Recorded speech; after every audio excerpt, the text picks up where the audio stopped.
What we're seeing here is a textbook clash between legal procedure and individual resistance. The defense is already trying to push for bond reinstatement, essentially asking the judge to give this man another chance at freedom before trial. But notice how the prosecutor and defense have already spoken behind the scenes? That tells us the courtroom drama you're watching isn't just about shouting matches, it's about quiet negotiations, pressure points, and strategy. Here's the key question for you: should someone who openly defies police authority get another shot at bond? Think about that, because the judge's patience is already wearing thin, and every word in this opening matters. What would you like? So, Judge, two things. I've talked to Madam Prosecutor on this case, Judge, and I'm approaching on two things. One, bond reinstatement, and PC on this case, Judge. She and I have already discussed it on this case, and we just both want you to hear the PC if we can, Judge. Okay. And then on the bond reinstatement as well, Judge. Right. So officers initiated a traffic stop in Harris County, Texas for a vehicle having a fictitious plate bearing the word traveler on it. During the stop, the defendant refused to provide. Traveler? Okay. During the stop, the defendant refused to provide ID or insurance information, stating, "I do not consent to this." Officer attempted to remove the defendant from the vehicle, and defendant actively resisted by pulling his arm away from deputies until he was detained. Okay. Tell me what. So we looked at, I'm sorry, Madam Prosecutor, the interference with duties of public servant, Your Honor. Even if my client is failing to give them that, then it is an arrestable offense. But in this situation, it is, Judge. However, in this particular situation, he didn't interfere with anything in terms of his own arrest. I can, if it was a resisting or something to that effect, I can. They're just trying to get him out of the car. I don't disagree. It's classic sovereign case where got the license plate, think that traveling by right is what I think how they term it. In this situation, Judge, and the reason I'm employing upon the court is, even from what Madam Prosecutor has seen on the video, they're pulling and tugging at his arm, which put my client in some fear. It was more than one officer. It was pretty. But he still has a duty. If they're asking you to come out, they can lawfully do that. And there are videos, and go on YouTube, right? There are hundreds of videos where officers will literally destroy your car to get you out. When you get into a pissing match with a person who has the power of arrest, who's going to win, Mr. Daly? We don't disagree, Your Honor. Right. You know what I mean? That's real life.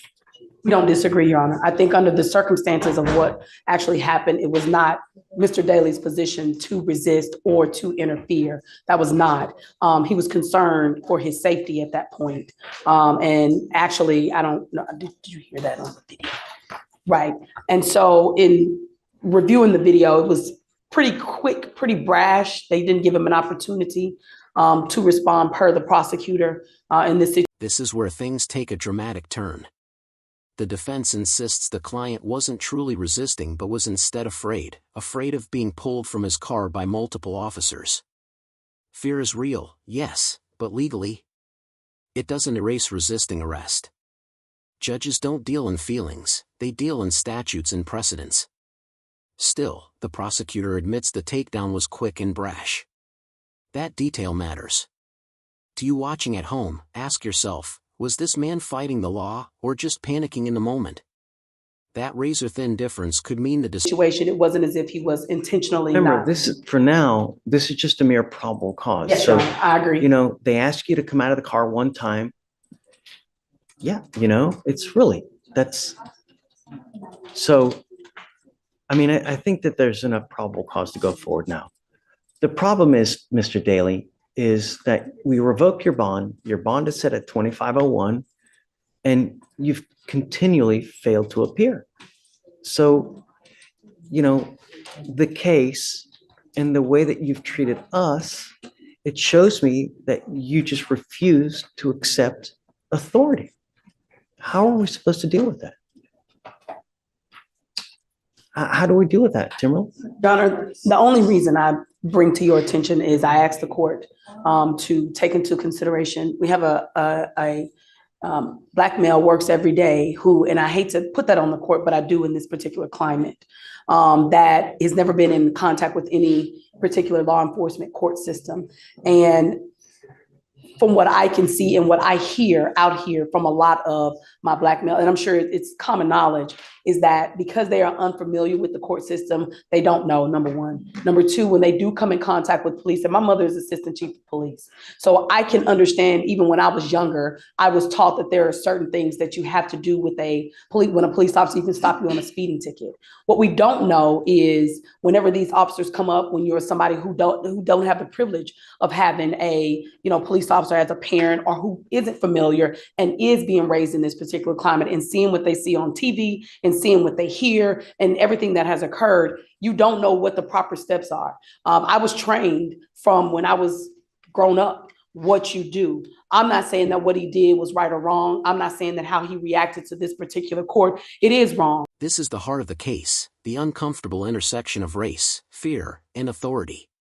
The defense is not just making a legal argument, they're painting a cultural picture. A young Black man, with no criminal history, facing police in today's climate, should we judge his hesitation as criminal defiance, or human survival instinct? That's not just a legal question, it's a moral one. If you were in his position, pulled over, surrounded by officers, maybe uncertain of your rights, would you comply instantly, or freeze?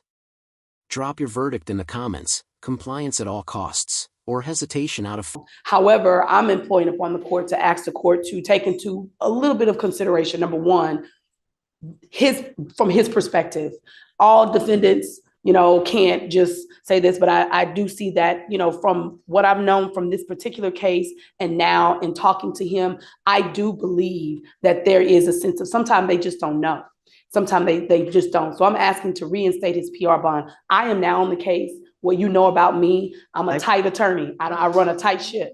So, and by which of way I believe I can reach him and getting him to court and resolving this matter, which is what I talked to the prosecutor about when you were on break. It's like, let's just resolve this. Let's take care of this. I'll buy it. Yes, sir. Okay. Thank you, Judge. I'm not going to do this again, though. I promise you. I don't care whoever you have. If you flake on us again, that's 3 times. It's out. I'm not going to do it again. Do you understand, Mr. Daly? I mean, when you come to court, good things happen. When you don't show up and you continually do it, you can't expect good things to happen.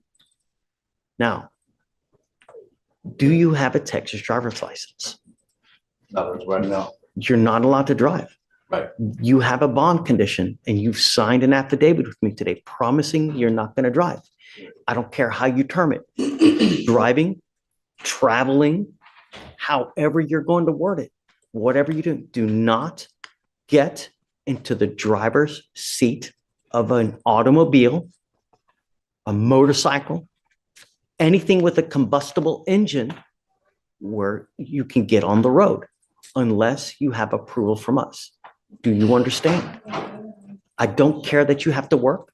I don't care if you have to go to church. I don't care if you're going to a funeral. I don't care if you're going to wherever it may be. Do not drive. Do you understand? Heed this warning. You're not going to get another one. Okay, Timberly, I'll reinstate the bond. Thank you, Your Honor. And I'll talk to her. We were going to try to talk to Chief, but it's pretty busy today. I think the case is only 3 months old, Yes, so you've got time. You can do whatever you want. Yes, sir. Thank you, Judge. Because you have a lawyer, I will waive your appearance. You don't have to waste your time coming to court now, but you must stay in touch with her and she'll tell you when you got to come back to court. If she comes back and tells me she can't get a hold of you because you're playing games or you've gone AWOL or whatnot, or you get arrested for something else, all bets off. We good? I'm not asking for much, man. Really.